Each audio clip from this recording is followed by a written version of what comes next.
В случая става дума за автомат Robust 400 с така наречените индуктивни крайни изключватели. Ето това представляват индуктивните крайни изключватели. Те, за разлика от механичните, не са консуматив, тъй като вътре няма никакви движещи се части, никакви превключватели и релета. Всичко работи индуктивно. Когато метална част се доближи до началото на крайния изключвател, той сработва. Съответно и от другата страна.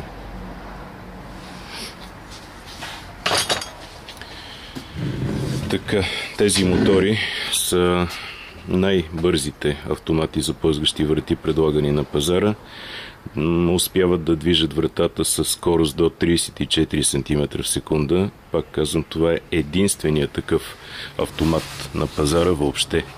Най-бързия от бързите автомати, произвеждани от друг производител, успяват да движат вратите с скорости до 22-23 см в секунда. И това е някаква огромна гордост за производителите. Докато тук говорим за друго ниво на технологии, което позволява движение с скорости до 34 см в секунда, при това абсолютно безшумно. Движението също така става много плавно. Мотора, както вратата на асансьор, плавно развърта от 0 до максимум и след това плавно спира от максимум до 0, без никакви сътресения.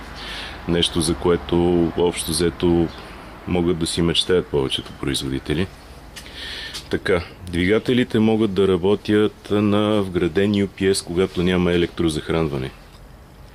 Той стои тук вътре в кутията, след малко ще отворя да покажа. Но, въпреки това има предвидено и аварийно ръчно обслужване. Ето го с секретно ключе.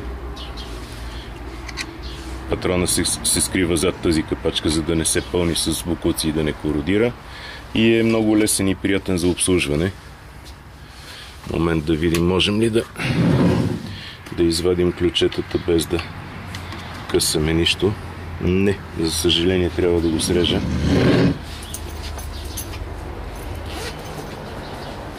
И ще се наложи да го направим това нещо.